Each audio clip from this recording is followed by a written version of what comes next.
Hi friends. So last எபிசோடில் பார்த்தீங்கன்னா எலெக்ஷனில் நின்ற நம்ம கிம்மோட அப்பா இருக்கார்ல, அவர் வந்து வின் பண்ணியிருப்பாரு. இதுக்கப்புறம் நடக்க போகிறத நம்ம இந்த எபிசோடில் பார்க்கலாம். அதுக்கு முன்னாடி வீடியோக்கு மறக்காமல் லைக் பண்ணிருங்க, அப்படின்னு ஸ்டோரியும் ஃபாலோ பண்ணிக்கோங்க. இப்போ நம்ம இந்த ஸ்டோரிக்குள்ளே போயிடலாம். ஸ்டார்டிங் சீனில் பார்த்தீங்கன்னா அடுத்து அந்த வீடு எரிஞ்ச ஃப்ளாஷ்பேக் இருக்குல்ல, அதோட இன்னொரு பாயிண்ட் ஆஃப் வியூவை நமக்கு காட்டுறாங்க. ஸோ இப்போ நம்ம பார்க் இருக்கான்ல, அவன் வந்து ஃபோன் பூத்தில் இருக்கான். உடனே போலீஸ்க்கு கால் பண்ணி, சார் இந்த மாதிரி ஒரு இடம் வெடிக்க போகுது, வெடிச்சு எரிய போகுது அப்படின்ற மாதிரிலாம் சொல்லிட்டு இருக்கும்போது, அவங்க நீ எங்கப்பா இருக்க, அட்ரஸ் சொல்லு அப்படின்னு சொல்லி தெளிவாக கேட்டுட்டு இருப்பாங்க. அப்படி சொல்லிட்டு இருக்கும்போது அந்த வீடு பார்த்தீங்கன்னா வெடிச்சு எரிய ஆரம்பிக்கும். ஸோ ஆக்சுவலாக அது நம்ம மின்னோட வீடு தான். அது வெடிச்சு எரிஞ்சு போனப்போ தான் நம்ம மின்னோட அம்மாவும் உள்ளே இருந்து எரிஞ்சு போயிருப்பாங்க. ஸோ இதை பார்த்ததுக்கப்புறம் இவன் போலீஸ் கிட்ட எதுவுமே பேசாமல் அப்படியே காலை கட் பண்ணிட்டு அங்கிருந்து ஓடி போயிடுறான். இப்போ இந்த மாதிரி இன்னொரு பாயிண்ட் ஆஃப் வியூவை நமக்கு காட்டி முடிச்சதுக்கப்புறம் மறுபடியும் கதை பிரசன்ட்டுக்கே போகுது. நம்ம ஜோஹன் இருக்கான்ல, அவன் அப்பாவை கூட்டிக்கிட்டு ஒரு கடைக்கு போயிட்டு சாப்பிட்டுட்டு இருப்பான். அந்த நேரத்தில் பார்த்தீங்கன்னா அவர் சாப்பிட்றதை விட்டுட்டு மறுபடியும் எனக்கு ஒரு சரக்கு கொடுங்க அப்படின்னு சொல்லி கேட்பாரு காலங்காத்தாலேயே. இதை கேட்ட உடனே இவனுக்கு செம்மையாக காண்டாயிருது. பா நான் நிஜமா சும்மா விட மாட்டேன்ப்பா, நீ தேவையில்லாமல் ரொம்ப குடிச்சிட்டு இருக்க பார்த்துக்க அப்படின்ற மாதிரி சொல்லிட்டே இருக்கும்போது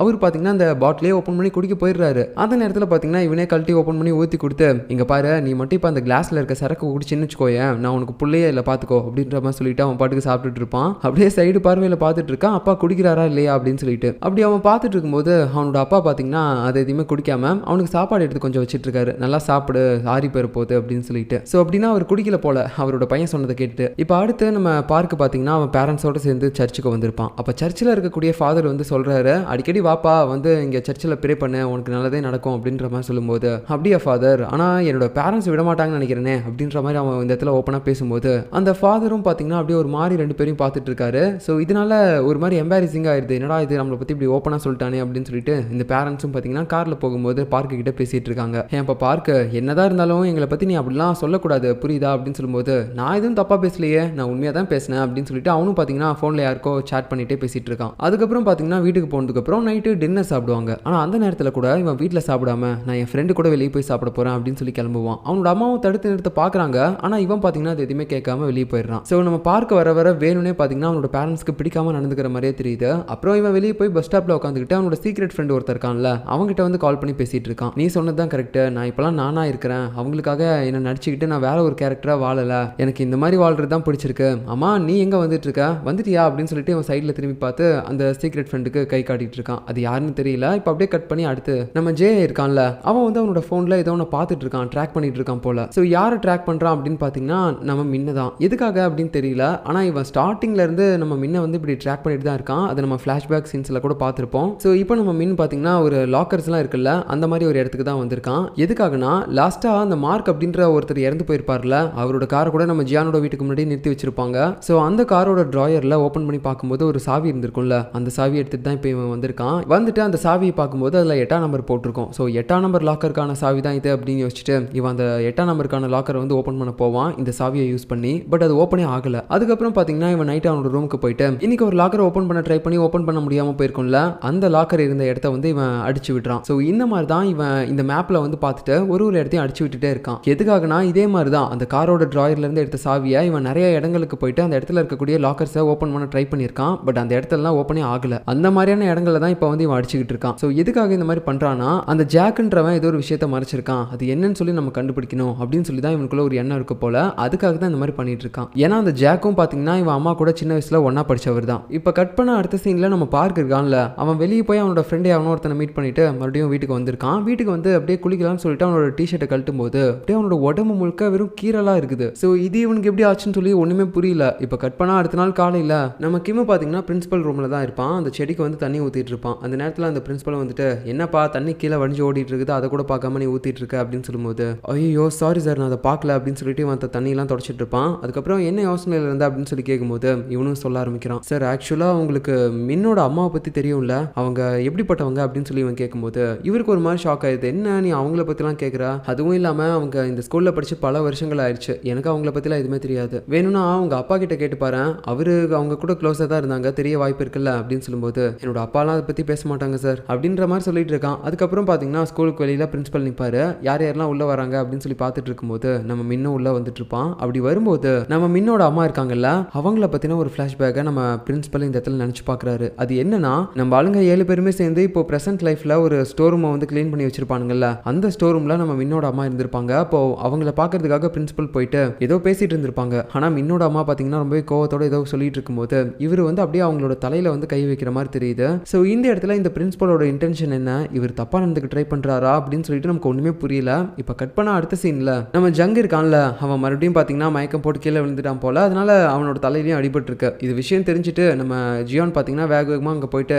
டேய் என்னடா பாத்துருக்க மாட்டா அப்படின்ற மாதிரி சொல்லி திட்டிட்டு இருப்பான். அந்த நேரத்தில் பாத்தீங்கன்னா நம்ம ஜியானோட பிரதர் வந்து அந்த டேப்லெட்ஸ் எல்லாம் கீழே கொட்டிருப்பான்ல, உன்னோட ஃப்ரெண்டு ஜங்கு தான் எல்லாத்தையுமே போய் சொல்லிட்டு இருக்கான், இங்க பாரு அவனோட டேப்லெட்ஸ் எதுவுமே அவன் சாப்பிட்றது இல்ல, அவனுக்கு அந்த மாதிரி ஒரு டிசீஸே கிடையாது அப்படின்ற மாதிரி சொல்லிட்டு திட்டிட்டு போயிருப்பான்ல. அதை பத்தி இந்த இடத்துல நம்ம ஜங்கு கிட்ட கேட்கலாம் அப்படின்னு சொல்லிட்டு அவன் வரான். பட் இருந்தாலும் அதை கேட்காம அப்படியே சைலண்ட் ஆயிடுறான். இவன் எதுக்காக அந்த டேப்லெட்ஸ் எல்லாம் சாப்பிடாம தூக்கி போட்டான்னு சொல்லி நானா தான் கண்டுபிடிக்கணும், இவங்கிட்ட இருந்து கேட்டு கண்டுபிடிக்க கூடாது அப்படின்ற மாதிரி வச்சுட்டு மனசுலேயே வச்சுக்கிறான். அதுக்கப்புறம் பாத்தீங்கன்னா மத்த எல்லாருமே அந்த இடத்துக்கு வரானுங்க.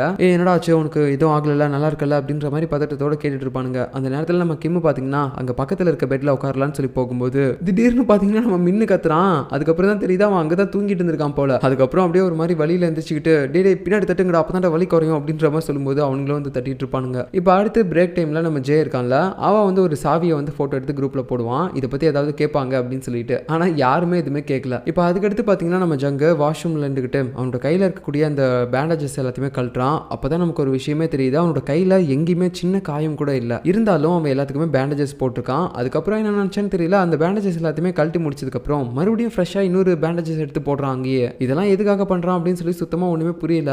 இப்போ கட் பண்ணி அடுத்த சீன்ல நம்ம ஜே இருக்கான்ல, அவன் வந்து ஒரு சாவியை கூட போட்டோ எடுத்து குரூப்ல போட்டிருப்பான். அது எதுக்கான சாவின்னு பாத்தீங்கன்னா இவங்க அந்த ஸ்டோர் ரூம்ல இருந்திருப்பாங்கல்ல, அந்த ரூமுக்கான சாவி தான் போல. மறுபடியும் அதை இவன் ஓப்பன் பண்ணிட்டான் போல. அதனால எல்லாருமே அந்த இடத்துக்கு வரும்போது இவன் பாத்தீங்கன்னா எதுவுமே பேசாம உள்ளேயே சைலண்டா இருந்திருப்பான். அதுக்கப்புறம் அவங்க எல்லாருமே அங்கிருந்து போற மாதிரி சும்மா சவுண்ட் கொடுப்பாங்களா காலில், உடனே ஜேவும் இங்கிருந்து போகாதீங்க நான் உள்ளதான் இருக்கேன் அப்படின்னு சொல்லிட்டு வெளியே வரும்போது தான் தெரியுது அவனுங்களே சும்மா நடிச்சிருக்கானுங்க. அதுக்கப்புறம் எல்லாருமே உள்ள உட்காந்து ஒன்னா சாப்பிடுவாங்க. சாப்பிட்டுட்டு இருக்கும்போது நம்ம நைட் இன்னைக்கு மீட் பண்ணலாம் அப்படின்ற மாதிரி எல்லாருமே பேசிட்டு இருக்கானுங்க. அதுக்கப்புறம் கட் பண்ணா நம்ம ஜே இருக்கான்ல, அவன் பாத்தீங்கன்னா நைட் அவன் வீட்டில் டின்னர் சாப்பிட்டுட்டு இருப்பான். அந்த நேரத்தில் அவனோட அப்பா இருக்காருல்ல, ஸ்டெப் ஃபாதர், அவர் வந்து சொல்லிட்டு இருக்காரு, இந்த மாதிரி நீ கோல்ஃப் விளையாட வந்தல, அந்த நேரத்தில் என் கூட வேலை பார்க்குறவங்க நீ ரொம்ப நல்லா விளையாடுறதா சொன்னாங்க, அதனால நான் இன்னொரு டைம் கோல்ஃப் விளையாட போனாலும் நீ என் கூட வா அப்படின்னு சொல்லும்போது இவனும் சரி ஓகேன்மா. இந்த நேரத்தில் நம்ம ஜேவோட அம்மாவுக்கு பார்த்தீங்கன்னா கொஞ்சம் பெருமையாக இருக்கும், நல்ல வேலை எப்படியோ இந்த விஷயத்தில் நம்மளோட ஹஸ்பண்ட் கிட்டே அவன் ரொம்பவே நல்ல பேர் எடுத்திருக்கான் அப்படின்னு சொல்லிட்டு. அதுக்கப்புறம் சாப்பிட்டு முடிச்ச கையோட நம்ம ஜே பார்த்தீங்கன்னா வேகமாக அவங்கள மீட் பண்ண போகிறான். எல்லாருமே சேர்ந்து நைட்டு நம்ம ஜியானோட ரூமில் பார்த்தீங்கன்னா ஒரு பார்ட்டி மாதிரி என்ஜாய் பண்ணிட்டு இருக்கானுங்க. இந்த சேம் டைமில் நம்ம கிம்மோட அப்பா இருக்காருல்ல, அவரும் எலெக்ஷனில் வின் பண்ணதுக்காக எல்லாருக்குமே ஒரு பார்ட்டி மாதிரி கொடுத்துட்டு இருக்காரு. நிறைய பேர் வந்திருக்காங்க. இந்த நேரத்தில் இவனுங்க எல்லாருமே பார்ட்டி முடிச்சுட்டு வீட்டுக்கு போயிடுறானுங்க. அப்போ நம்ம மின்னு இருக்கான்ல, அவன் மட்டும் நம்ம கிம்மோட வீட்டுக்கு போயிருக்கான், அவன் கூட சேர்ந்து சாப்பிடணும்னு நினைக்கிறேன்டா அப்படின்னு சொல்லும்போது அவனும் சரி ஓகே அப்படின்னு சொல்லி கூப்பிட்டு போயிட்டான். இப்போ அடுத்த சீனில் நம்ம ஜியானோட ரூமில் தான் இப்போ வரைக்கும் நம்ம பார்க்கும் ஜோஹனும் இருப்பாங்க. அப்போ நம்ம பார்க்க பார்த்தீங்கன்னா அவன் சீக்ரெட் ஃப்ரெண்டுக்கு மெசேஜ் பண்ணிட்டு இருப்பான். இதை பார்த்துட்டு நம்ம ஜோஹனும் கேட்டே இருக்கான், யாரா அது யாரு சொல்லு அப்படின்ற மாதிரி கேட்டே இருக்கும்போது அவன் பார்த்தீங்கன்னா அந்த ஃப்ரெண்டோட நேமை சொல்லவே மாட்டான். இன்னொரு பக்கம் பார்த்தீங்கன்னா நம்ம கிம்மோட வீட்டில் தானே இப்போ மின்னு இருக்கான், அதனால நைட் சாப்பாடுக்காக நம்ம கிம் வந்து சமைச்சிட்டு இருப்பான். அந்த நேரத்தில் எனக்கு பாத்ரூம் வருது அப்படின்னு சொல்லிட்டு இவன் பாட்டுக்கு பாத்ரூமுக்கு போறேன்னு சொல்லிட்டு போவான். பட் அவன் ஆக்சுவலாக பாத்ரூமுக்கு போக மாட்டான். அந்த இடத்துல நம்ம கிம் அப்பாவோட ஸ்டோர் ரூம் இருக்கும்ல, அந்த இடத்துக்கு போயிட்டு இவன் அம்மாவை பத்தின விஷயம் ஏதாவது கிடைக்குதா அப்படின்னு சொல்லி தேடிட்டு இருக்கான். இது நம்ம கிம்மும் பார்த்துட்டான். டே என்னடா பண்ணிட்டு இருக்க, சாப்பாடு வாடா அப்படின்னு சொல்லிட்டு நார்மலாக அவன் அங்கிருந்து கூட்டு போயிடுறான். பட் இருந்தாலும் அவன் ஏதோ ஒன்று தேடி தான் உள்ள வந்திருக்கான் அப்படின்றது நம்ம கிம்முக்கும் தெரியும். இருந்தாலும் அதை பத்தி அவன் அவ்வளோ கேட்கல. அதுக்கப்புறம் பார்த்தீங்கன்னா ரெண்டு பேரும் சாப்பிட்டுட்டு இருக்கும்போது நம்ம மின் வந்து சொல்றான், என்ன மன்னிச்சிடுறா, நான் வேற விஷயத்துக்காக தான் உன்னோட வீட்டுக்கு வந்தேன் அப்படின்னு சொல்லும்போது நம்ம கிம்மும் பார்த்தீங்கன்னா எனக்கு தெரியும்டா நீ அதுக்காக தான் வந்தேன்னு சொல்லிட்டு, இருந்தாலும் அது உன் அம்மாவுக்காக தானே நீ வந்திருக்க, அதனால தான் நான் இது எதுவும் பெருசாக எடுத்துக்கல அப்படின்ற மாதிரி சொல்லும்போது நம்ம மின்னும் சரி ஓகே இருந்தாலும் என்னை மன்னிச்சிரு, உனக்கு கேட்காம நான் அந்த மாதிரி போய் பார்த்துக்க கூடாது அப்படின்ற மாதிரி மன்னிப்பு கேட்குறான். அதுக்கப்புறம் பார்த்தீங்கன்னா சாப்பிட்டா வாங்கிருந்து போயிடுறான். அப்புறம் நம்ம கிம் பார்த்தீங்கன்னா உள்ள வந்துட்டு அந்த டேப் ரெக்கார்ட்லாம் இருக்குல்ல,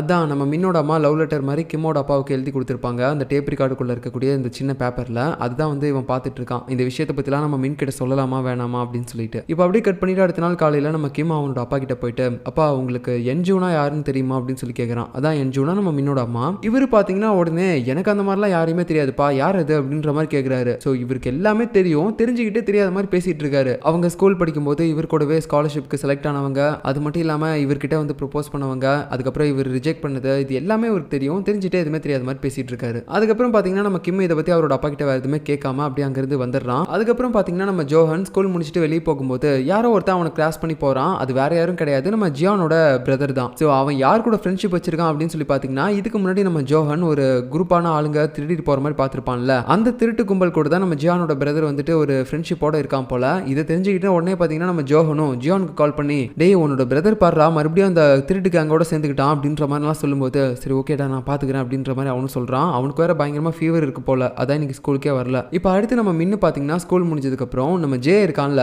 அவன்கிட்ட வந்துட்டு இந்த ஸ்டோர் ரூமோட சாவி வாங்கி வாங்கிட்டு போறான். எதுக்காக அப்படின்னு பாத்தீங்கன்னா அந்த இடத்துல ஒரு பியானோ இருக்கும். இந்த பியானோவை தேடி எதுக்காக வந்திருக்கானா, நம்ம மின்னோட அம்மா என்ஜி இருக்காங்கல்ல, அவங்க அந்த டேப் ரெக்கார்ட்ல நம்ம கிம்மோட அப்பாவுக்கு ஒரு விஷயத்தை தெரியப்படுத்திருப்பாங்க. எனக்கு பிடிச்ச பியானோவில் உனக்கு தெரியப்படுத்துறதுக்காக நான் ஒரு விஷயத்தை வச்சிருக்கேன், அதை போய் கண்டுபிடி அப்படின்ற மாதிரி சொல்லியிருப்பாங்க. ஸோ அது என்னவா இருக்கும் அப்படின்னு சொல்லி தெரிஞ்சுக்கிறதுக்காக தான் இந்த ஸ்டோர் ரூம்ல இருக்கக்கூடிய அந்த பழைய பியானோவில் ஏதாவது கிடைக்குதா, என்ஜிஓட அம்மா ஏதாவது வச்சிருக்க வாய்ப்பு இருக்குமா அப்படின்னு சொல்லி தேடுறதுக்காக வந்திருக்கான். இவன் பாட்டுக்கு வந்துட்டு அந்த பியானோவை அந்த பக்கம் இந்த பக்கம் நவுத்தி தூக்கி தேடிட்டு இருக்கும்போது இவனுக்கு பின்னாடி யாரோ ஒருத்தங்க நிற்கிறாங்க. அவங்கள பார்த்து ஷாக் ஆயிடுறான். அது வேற யாரும் கிடையாது, நம்ம மின்னு தான். டேய் நீ எப்படா வந்து அப்படின்னு சொல்லி கேட்கும்போது, நீ எப்போ இந்த ரூமுக்குள்ள வந்தியோ நான் அப்பயே வந்துட்டேன், இங்க என்ன பண்ணிட்டு இருக்க அப்படின்னு கேட்கும்போது, இல்ல ஒன்றும் இல்லை அப்படின்னு சொல்லிட்டு அவன் பாட்டுக்கு போயிடுறான். அவன் போனதுக்கு அப்புறம் நம்ம மின்னுக்கு பார்த்தீங்கன்னா ஒரு சந்தேகமா இருக்குது. எதுக்காக இவன் பியானோவில் தேடிட்டு இருக்கான், ஒருவேளை என்னோட அம்மா விஷயமா ஏதாவது இருக்குமோ அப்படின்ற மாதிரி யோசிச்சுட்டு இவன் அந்த பியானோவில் ஏதாவது இருக்கான்னு சொல்லி தேட ஆரம்பிக்கிறான். இப்போ அப்படியே இந்த சீனை கட் பண்ணா அடுத்து நைட் ஆகுது. நம்ம ஜோஹன் இருக்கான்ல, அவன் வந்து மறுபடியும் அந்த திருட்டு கும்பலை பார்க்குறான். அப்போ அதில் ஒருத்தன் ஹெட் மாதிரி ஒருத்தன் இருப்பான்ல, அதான் இதுக்கு முன்னாடி கூட நம்ம ஜோஹனுக்கு லிஃப்ட் கொடுத்து கூட்டு போயிருப்பான். அவனை பார்க்கும்போது இவனுக்கு சில விஷயங்கள்லாம் ஞாபகம் வருது. அது என்னன்னா, நம்ம பார்க் இருக்கான்ல, அவன் ரொம்ப நாளாவே அவனோட சீக்ரெட் ஃப்ரெண்ட் கிட்ட பேசிட்டு இருந்திருப்பான். அது ஒருவேளை இவனா இருப்பானோ அப்படின்ற மாதிரி அவனுக்குள்ள ஒரு சந்தேகம் வருது. எதுக்காகனா, கிராஜுவேஷன் டே முடிஞ்சதுக்கு அப்புறம் நம்ம பார்க்கோட அம்மா எல்லாருக்குமே ஒரு கிஃப்ட் வாங்கி கொடுத்திருப்பாங்க, ஒரு ஸ்வெட்டரை. அப்போ நம்ம பார்க் பாத்தீங்கன்னா தனியா கையில ஒரு ஸ்வெட்டரை வச்சிருப்பான். இது யாருக்குடா அப்படின்னு சொல்லி கேட்டதுக்கு அது என்னோட ஃப்ரெண்டுக்கு அப்படின்னு சொல்லியிருப்பான். அதுக்கப்புறம் பாத்தீங்கன்னா நம்ம ஜோஹன் வேற வழி இல்லாம ஒரு டைம் அந்த திருடங்க கூட போயிருப்பான்ல, அப்போ அந்த திருட்டு கும்பல்ல இருக்க அவனும் பாத்தீங்கன்னா அதே ஸ்வெட்டர் தான் போட்டிருப்பான். ஒருவேளை இவன் தான் அந்த பார்க்கோட ஃப்ரெண்டா இருப்பானா அப்படின்ற மாதிரி இவன் யோசிச்சுட்டு இருக்கான். அதுக்கப்புறம் பாத்தீங்கன்னா நம்ம ஜோஹன் உடனே பார்க்கு கால் பண்ணி, டேய் உன்னோட சீக்ரெட் ஃப்ரெண்ட் ஒருத்தர் இருக்கான்ல, அவனை நீ இன்னைக்கு பார்க்க போறியா என்ன அப்படின்னு கேட்கும்போது, ஆமாடா எப்படி உனக்கு தெரியும் அப்படின்னு கேட்கறானா. ஏய் அவனை பார்க்காதடா, நான் கொன்றுவேன், அவன் நல்லவன் கிடையாது, இதுக்கப்புறம் நீ அவன் கூட சேராத அப்படின்ற மாதிரி சொல்லிட்டு இருக்கான். உடனே இவனும் ஏன்டா அப்படி சொல்ற அப்படின்னு கேட்டுட்டு இருக்கும்போதே நம்ம ஜோஹன் கட் பண்ணிடுறான். அதுக்கப்புறம் நம்ம ஜோஹன் என்ன நினைச்சானே தெரியல, வேக வேகமா போயிட்டு நம்ம பார்க்கோட அந்த ஃப்ரெண்ட் இருக்கான்ல அவனை பார்த்துட்டு, டேய் உனக்கு பார்க்க தெரியுமா அப்படின்னு கேட்கும்போது அவனும் தெரியுமே, இந்த லூஸ் மாதிரி இருப்பானே இந்த ஸ்கூல்ல சைக்கோன்னு எல்லாருமே சொல்லிட்டு இருப்பாங்களே அவன் தானே அப்படின்னு சொல்லும்போது இவன் பார்த்தீங்கன்னா அப்படியே கோவத்தில் ஒரே குத்து விட்டுறான். விட்டோன்னா அவனுக்கு செம்மையா ஷாக் ஆயிடுச்சு, என்னடா அடிச்சிட்டான் அப்படின்ற மாதிரி பார்த்துட்டு இருக்கும்போது, இங்க பாரு இதுக்கப்புறம் பார்க் கூட சேர்ந்து சுத்துறதை நான் பார்த்தேன், அவனை கொன்றுவேன், அவனுக்குள்ள சேரக்கூடாது சரியா அப்படின்ற மாதிரி சொல்லிட்டு இவன் பாட்டுக்கு அங்கிருந்து போறான். அதுக்கப்புறம் மறுபடியும் கால் பண்ணி நம்ம பார்க்க கிட்ட கேட்கறான், டே என்ன வெளியே கிளம்பல அப்படின்னு கேட்கும்போது,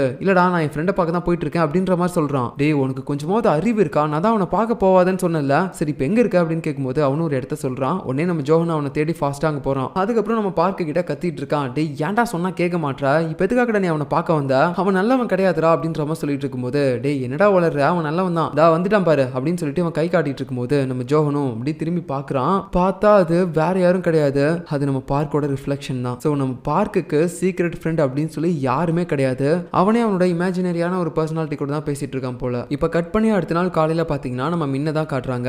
இவன் பாத்தீங்கன்னா இப்போ அவனோட எரிஞ்சு போன வீடு இருக்குல்ல, அவனோட அம்மா இறந்து போன வீடு, அந்த இடத்துல தான் உட்காந்துட்டு இருக்கான். அது மட்டும் இல்லாம இவன் நேத்து அந்த ஸ்டோர் ரூம்குள்ள போயிட்டு அந்த பியானோல ஏதாவது கிடைக்குதா அப்படின்னு சொல்லி தேடிட்டு இருந்திருப்பான்ல, அவன் அம்மா ஏதாவது வச்சிருப்பாங்களா அப்படின்னு சொல்லிட்டு, அப்போ இவனுக்கு ஒரு லெட்டர் கிடைச்சிருக்கு. அந்த லெட்டர் தான் இப்போ இங்க உட்காந்து படிக்க ஆரம்பிக்கிறான். ஸோ அதுல என்ன எழுதிருக்குன்னா, மிஸ்டர் கூவை நம்பாத, அவர் வந்து ஒரு பேட் பர்சன் அப்படின்னு சொல்லி எழுதிருக்காங்க. ஸோ மிஸ்டர் கூனா வேற யாருமே கிடையாது, அது அந்த பிரின்சிபல் தான். இதை வந்து நம்ம கிம்மோட அப்பாவுக்கு தெரியப்படுத்துறதுக்காக நம்ம மின்னோட அம்மா எழுதிருக்காங்க. ஸோ அந்த பிரின்சிபல் அப்படி என்ன பண்ணாரு, எதுக்காக என்னோட அம்மா அவரை பத்தி தப்பா சொல்லியிருக்காங்க அப்படின்னு சொல்லிட்டு நம்ம மின்னு பாத்தீங்கன்னா ஒரு மாதிரி யோசிச்சுட்டு இருக்கான். இப்போ கட் பண்ண அடுத்து நமக்கு இன்னொரு ஃபிளாஷ்பேக் காட்டுறாங்க. அது என்னன்னா, நம்ம மின்னோட வீடு எரியறதுக்கு முன்னாடி நம்ம பார்க் இருக்கான்ல, அவன் வந்து யாரோ ஒருத்தங்களை மீட் பண்ணியிருப்பான். அப்போ நம்ம மின்னோட அட்ரஸை கொடுத்து ஏதோ ஒன்று சொல்லியிருப்பான். அதை கேட்டுட்டு நம்ம பார்க்கும் பாத்தீங்கன்னா, நீ சொன்ன மாதிரியே நான் பண்றேன், ஆனா ஏற்கனவே நடந்த விஷயத்துல இருந்து நீ என்னை காப்பாத்து வரல அப்படின்ற மாதிரி சொல்லும்போது அவன் அப்படியே சில விஷயங்களை நினைச்சு பார்க்கறான். அது என்னன்னு பாத்தீங்கன்னா, சின்ன வயசுல சாய் அப்படின்ற ஒரு சின்ன பையனை ஒரு சைக்கோ கடத்தி வச்சிருப்பான், அதை கூட இவன் பார்த்திருப்பான்ல. ஸோ அதுக்கப்புறம் அந்த சைக்கோ கிட்ட மாட்டிடக்கூடாது அப்படின்னு சொல்லிட்டு இவனும் அங்கிருந்து ஓடி வந்திருப்பான். அந்த ப்ராப்ளம்ல இருந்து என்ன காப்பாத்துவீங்களா அப்படின்னு சொல்லி தான் இவன் கேட்கறான். அதுக்கப்புறம் அவன் என்ன சொன்னானே தெரியல. இவனும் பாத்தீங்கன்னா அந்த அட்ரஸ் எடுத்துட்டு வந்துட்டு போலீஸ்க்கு கால் பண்ணி சொல்ல வந்திருப்பான். இதை நம்ம ஆல்ரெடி பார்த்திருப்போம் சார், இந்த மாதிரி ஒரு இடத்துல தீ எரிய போகுது அப்படின்னு சொல்லி கேட்கும்போது, எங்கப்பா அப்படின்னு சொல்லி அவரும் கேட்டுட்டு இருப்பாங்க. அந்த நேரத்துல நம்ம மின்னோட வீடு வெடிச்சு எரிய ஆரம்பிச்சிருக்கோம். ஸோ இந்த சீன்ஸ் எல்லாம் அப்படியே கட் பண்ணிட்டு மறுபடியும் கதை பாத்தீங்கன்னா பிரசன்ட்டுக்கு வருது. நம்ம பார்க்கு லூஸ் மாதிரி அவனோட ரிஃப்ளெக்ஷனே பார்த்துட்டு அவன் ஃப்ரெண்டுன்ற மாதிரி பேசிட்டு இருந்திருப்பான்ல, இதை நம்ம ஜோஹன் பார்த்துட்டு ஒரு மாதிரி ஷாக்கிங்ல நம்ம ஜியானுக்கு கால் பண்ணி எல்லாத்தையுமே சொல்லிட்டு இருக்கான். டே இந்த பார்க்குக்கு என்னாச்சுன்னே தெரியலடா, பைத்தியம் மாதிரி அவனே ஃப்ரெண்டு நினைச்சிட்டு இருக்கான், நான் வேற அவனோட ஃப்ரெண்டு வேற ஒருத்தன் நினைச்சிட்டு அந்த திருட்டு கும்பல்ல இருக்கக்கூடிய ஒருத்தனை வேற அடிச்சிட்டேன் அப்படின்ற மாதிரி சொல்லிட்டு வந்துட்டு இருக்கும்போது நம்ம ஜியான் வந்து ஏதோ உடம்பு சரியில்லாம பேசுற மாதிரியே இருக்குது. என்ன அப்படின்னு சொல்லி அவனோட வீட்டுக்கு போய் பார்க்கும்போது தான் தெரியுது அவனுக்கு ஹெவியான ஃபீவர் போல. சரின்னு சொல்லிட்டு இவனும் அவன் வீட்டுக்கு போயிட்டு டேப்லெட்ஸ் டானிக் இதெல்லாம் கொடுத்து அவனுக்கு கொஞ்சம் நல்லா பார்த்துக்கிட்டு அவனை தூங்க வச்சுட்டு வந்துடுறான். ஆனா நம்ம ஜியானுக்கு பாத்தீங்கன்னா அப்ப கூட சரியாகவே இல்லை. அதனால அப்படியே ஒரு மாதிரி கஷ்டப்பட்டு தூங்கிட்டு இருக்க. இன்னொரு பக்கம் பாத்தீங்கன்னா நம்ம கிம் இருக்கான்ல, அவன் அப்படியே ஒரு ரூமுக்கு போலான்னு பார்க்கும்போது அந்த இடத்துல அவனோட அப்பா இன்னும் 2-3 பொலிட்டிஷியன்ஸ் கூட சேர்ந்து பேசிட்டு இருக்காரு. அதாவது அந்த கிராமத்துல ரீடெவலப்மெண்ட் கொண்டு வரணும் அப்படின்ற மாதிரி சொல்லிட்டு இருந்தாங்கல்ல. ஸோ அந்த நேரத்தில் அந்த கிராமத்து மக்களோட வீட்டு எல்லாத்தையுமே இடிச்சுட்டு என்ன பண்ணலாம் அப்படின்னு சொல்லி தான் பேசிட்டு இருக்காங்க. இதை பார்த்துட்டு இவன் அப்படியே வெளியே வந்துடுறான். அந்த அசிஸ்டன்ட் இருக்காருல, அவர் வந்து சொல்லிட்டு இருக்காரு, உனக்கு என்ன வேணும்னாலும் கேளு, நான் ஏற்பாடு பண்ணி கொடுக்குறேன், ஆனா கொஞ்ச நேரத்துக்கு இந்த ரூமுக்கு வராத அப்படின்ற மாதிரி சொல்லிட்டு இருக்காரு. ஆனா நம்ம கிம்முக்கு பாத்தீங்கன்னா ஆல்ரெடி விஷயம் தெரிஞ்சிருக்கு. என்ன சார் அந்த ரீடெவலப்மெண்ட் திட்டம் தானே அப்படின்னு சொல்லும்போது இவரும் ஒரு மாதிரி நின்று முழிச்சிட்டு இருக்காரு. ஆமாப்பா அதுதான், நீ அதை பத்திலாம் கண்டுக்காத, உன்னோட ஸ்டடீஸை போய் பாரு அப்படின்னு சொல்லும்போது எப்படி சார் இதெல்லாம் பார்க்காம இருக்க முடியும், அவர் வந்து போய் சொல்லிட்டு இருக்காரு மக்கள் கிட்ட, அதை பண்ணி தரேன் இதை பண்ணி தரேன்னு சொல்லிட்டு அவங்களை ஏமாத்த தான் போறாரு. டே கிம், உனக்கு அரசியல்னா என்னன்னு தெரியாது, அதனால நீ அதை பத்தி எதுவும் தெரிஞ்சுக்கணும்னு நினைக்காத சரியா அப்படின்ற மாதிரி சொல்லிட்டு இருக்காரு. இப்போ அடுத்த சீன்ல பாத்தீங்கன்னா நம்ம ஜியோன் தனியா தூங்கிட்டு இருக்கும்போது அவனோட ஓனர் இருக்காருல்ல, அவர் வேற அவனை பாக்குறதுக்காக வராரு. வந்துட்டு ஒரு மாதிரி கோவத்தோட பேசிட்டு இருக்காரு. டேய் நான் கூடி சீக்கிரத்தை எல்லாத்தையுமே வித்தரலான்னு இருக்கேன்டா அப்படின்னு சொல்லும்போது என்ன சார் ஆச்சு, ஏன் விற்கிறீங்க, பின்ன ரீடெவலப்மெண்ட் திட்டம்னு சொல்லிட்டு இது எல்லாத்தையுமே கையில இருந்து கண்டிப்பா புடிங்கிருவானுங்க அந்த பொலிட்டீஷியன்ஸ்லாம், ஸோ அதுக்கு முன்னாடி நான் வித்துக்கலான்னு இருக்கேன் அப்படின்ற மாதிரி சொல்லிட்டு இருக்கும்போது இவனும் என்ன பேசுறதுன்னு தெரியாம இருப்பான். அதுக்கப்புறம் பாத்தீங்கன்னா இவர் அங்கிருந்து கிளம்புவாரு. அதுக்கப்புறம் இதை கொடுக்க மறந்துட்டேன் அப்படின்னு சொல்லி மறுபடியும் உள்ள வந்து பார்க்கும்போது நம்ம ஜியோன் மயக்கம் போட்டு கிடக்குறான். டே என்ன ஆச்சு அப்படின்னு சொல்லிட்டு அவரும் பாத்தீங்கன்னா ஆம்புலன்ஸ்க்கு கால் பண்ணிடுறாரு. அதுக்கப்புறம் நம்ம ஜியோனை பாத்தீங்கன்னா ஒரு ஹாஸ்பிட்டல் அட்மிட் பண்ணிருக்காங்க. அது வேற கொஞ்சம் காஸ்ட்லியான இடம் மாதிரி தெரியுது. அவனோட அம்மாவும் பாத்தீங்கன்னா ஒரு மாதிரி சொல்லிட்டு இருக்காங்க, உனக்கு வந்திருக்கிறது ஒரு தொற்று நோயாண்டா, கொஞ்ச நாளைக்கு உன்னை தனிமையா இருக்க சொல்லியிருக்காங்க, அதுவும் இல்லாம இந்த இடம் வேற கொஞ்சம் காஸ்ட்லியா இருக்க மாதிரி தெரியுது, எவ்வளவு செலவு பண்ண போறோமோ அப்படின்ற மாதிரி புலம்பிட்டு இருக்காங்க. அதுக்கப்புறம் பாத்தீங்கன்னா இவனை பாக்குறதுக்காக நம்ம ஜங்கும் வரான். ஸோ இந்த இடத்துல பாத்தீங்கன்னா நம்ம ஜியோனு ஏன்டா டேப்லெட்ஸ் எல்லாத்தையுமே நீ தூக்கி போடுற, அந்த இடத்துல உன் டேப்லெட்ஸ் நான் வச்சிருக்கேன் பாரு அப்படின்னு சொல்லும்போது அவனும் அதை பாக்குறான். அதுக்கப்புறம் பாத்தீங்கன்னா நம்ம ஜியோன் கிட்ட எக்ஸ்பிளைன் பண்றான், நான் எதுக்காக அதை தூக்கி போட்டேன்னு சொன்னா கூட உன்னால புரிஞ்சுக்க முடியாதுடா, நீ ஆல்ரெடி என்ன வேற ஏதோ ஒரு விஷயத்துக்காக தப்பா கூட நினைச்சிட்டு இருக்கலாம், அதுவும் இல்லாம நான் எதுக்காக அதை தூக்கி போடுறேன் அப்படின்ற விஷயத்த உங்ககிட்ட சொல்லணும்னு எனக்கு அவசியம்லாம் கிடையாது அப்படின்னு சொல்லிட்டு அவன் பாட்டுக்கு போயிடுறான். இப்போ அடுத்து நம்ம ஜேவோட வீட்டில் எல்லாருமே ஒன்றா உட்காந்து சாப்பிட்டுட்டு இருப்பாங்க. அந்த நேரத்தில் நம்ம ஜேவோட பிரதர் இருக்கான்ல, ஸ்டெப் ஃபாதரோட பையன், அவன் வந்துட்டு நம்ம ஜேவோட அம்மாவை அம்மா அப்படின்னு சொல்லி கூப்பிட்டதே கிடையாது. அதனால ஏன்டா அப்படி கூப்பிடாம இருக்கா அப்படின்னு சொல்லி அவனோட அப்பாவும் பார்த்தீங்கன்னா செம்மையா திட்டுறாரு. அதனால அவனும் பார்த்தீங்கன்னா கூப்பிடுறான்ப்பா அப்படின்ற மாதிரி ஒரு கொஞ்சம் கோவத்தோட பேசிட்டு அப்படியே கிளம்புவான் ஸ்கூலுக்கு. அப்போ அவனோட ரூம்ல பார்த்தீங்கன்னா நம்ம ஜேவோட அம்மா போறாங்க அவனுக்கு கொஞ்சம் ஜூஸ் கொடுக்கறதுக்காக. ஆனால் அவன் பார்த்தீங்கன்னா எனக்கு வேணாம் அப்படின்னு சொல்லிட்டு அதை தள்ளி விட்டுறான். ஏன்னா அவனுக்கு நம்ம ஜேவையும் பிடிக்காது, அவன் அம்மாவையும் சுத்தமாக பிடிக்கவே பிடிக்காது. அதனால தான் இந்த மாதிரிலாம் நடந்துக்கிறான். ஸோ கீழே விழுந்த அந்த கிளாஸ் எல்லாத்தையுமே நம்ம ஜே தான் வந்து பொறுக்கிட்டு இருக்கான், அவனோட அம்மாவுக்கு ஹெல்ப் பண்ணுறான். இன்னொரு பக்கம் ஸ்கூலில் நம்ம ஜோஹன் இருக்கும்போது எதர்ச்சியாக நம்ம பார்க்கையும் மீட் பண்ணுவான். ஆமா என்னடா நேற்று என்னோட ஃப்ரெண்டை பார்க்காம உடனே போயிட்டா அப்படின்ற மாதிரி கேட்கும்போது இவனுக்குனா செம்ம காண்டாயிடுது. பார்க்க ஒழுங்கா இருந்துக்கோ, நானே ஆல்ரெடி உன் மேலே செம்ம காண்டில் இருக்கேன், நீ தேவையில்லாம இந்த மாதிரிலாம் பேசிட்டு இருக்காது அப்படின்னு சொல்லிட்டு அங்கிருந்து போயிடுறான். அதுக்கப்புறம் பார்த்தீங்கன்னா மதியானம் எல்லாருமே சாப்பிட்டுட்டு இருப்பாங்க. அந்த நேரத்தில் நம்ம ஜியோனை போய் பார்த்துட்டு வரலாமா, அவன் ஹாஸ்பிட்டலில் ரெஸ்ட் எடுத்துட்டு இருக்கான்ல அப்படின்னு சொல்லும்போது இல்லை பார்க்க வேணாம் அப்படின்ற மாதிரி நம்ம ஜங்கு சொல்கிறான். ஏன்னா லாஸ்ட்டாக அவன் நம்ம ஜியோனை பார்த்துட்டு வந்திருப்பான்ல, அதனால தான் கொஞ்சம் பதற்றத்தில் இருக்கான் போல, அவனை மறுபடியும் நம்ம எப்படி போய் பார்க்கறது ஃபேஸ் பண்ணுறது அப்படின்ற மாதிரி யோசிச்சுட்டு இருக்கான். ஸோ கட் பண்ண அடுத்து ஸ்கூல் முடியுது. நம்ம கிம்மு பார்த்தீங்கன்னா மின்ன கூட்டிகிட்டு போயிட்டு அவங்ககிட்ட அந்த டேப் ரெக்கார்டு எல்லாத்தையுமே காட்டுறான். அதாவது நம்ம மின்னோட அம்மா கிம்மோட அப்பாவுக்காக கொடுத்துருப்பாங்கல்ல அந்த டேப் ரெக்கார்டு எல்லாத்தையுமே. ஸோ அதை பார்க்கறது மூலமாக இப்போ நம்ம மின்னுக்கும் புரியுது உண்மையாகவே என்னோட அம்மா சின்சியராக கிம்மோட அப்பாவை லவ் பண்ணியிருப்பாங்க போல அப்படின்னு சொல்லிட்டு. அது மட்டும் இல்லாமல் அதே டேப் ரெக்கார்டில் எழுதிருக்கும்ல, நான் உங்களுக்காக பியானோவில் வந்து ஒரு விஷயத்தை வச்சிருக்கேன், அதை போய் பாருங்க அப்படின்னு சொல்லிட்டு. அதை பார்த்துட்டு நம்ம மின்னு சொல்கிறான், அப்படின்னா இதை பார்த்துட்டு தான் நீ அந்த பியானோவில் வந்து தேடிட்டு இருந்திருக்க என்னோட அம்மா என்ன வச்சிருக்காங்க அப்படின்னு சொல்லி பார்க்கறதுக்கு. ஆமாடா அதுக்காக தான் நான் வந்தேன் அப்படின்னு சொல்லும்போது ஆக்சுவலாக எனக்கு அது கிடைச்சிச்சு அப்படின்ற மாதிரி அவன் சொல்கிறான். என்னடா சொல்கிற, என்ன வச்சிருந்தாங்க உங்கள் அம்மா அந்த பியானோவில் அப்படின்னு சொல்லிட்டு ஒரு மாதிரி ஷாக்கிங்கோட கேட்கும்போது ஒன்றும் இல்லடா ஒரு லெட்டர் தான் வச்சிருந்தாங்க, அந்த லெட்டரில் பிரின்சிபல் வந்து ஒரு கெட்டவர், அவர் நம்பாத அப்படின்ற மாதிரி போட்டிருந்துச்சு. ஸோ என்னோட அம்மா அதை பற்றி உன்னோட அப்பா கிட்ட தெரியப்படுத்திருக்காங்க, ஆனால் அந்த பிரின்சிபல் அப்படி என்ன பண்ணாருன்னு தெரியல. அது மட்டும் இல்லாமல் எல்லாருமே சொல்கிற மாதிரி என்னோட அம்மாவும் ஒரு கெட்ட பொண்ணாலாம் இருந்திருக்க மாட்டாங்க, இந்த ரூமர் எப்படி பரவச்சு உண்மையாக இதை யார் பரப்புனதுன்னு சொல்லி நான் கண்டிப்பாக கண்டுபிடிப்பேன் அப்படின்ற மாதிரி சொல்லும்போது நமக்கு நானும் உன் கூட சேர்ந்து இதுக்கு ஹெல்ப் பண்ணுறேன்டா, எதுவாக இருந்தாலும் நான் கண்டுபிடிச்சு உங்ககிட்ட சொல்கிறேன் இனிமேல் அப்படின்ற மாதிரி சொல்லிட்டு இருக்கான். ஸோ இதோட இந்த எபிசோடு முடியுது. மறுபடியும் நான் உங்களை அடுத்த எபிசோடில் பார்க்குறேன். தேங்க்யூ.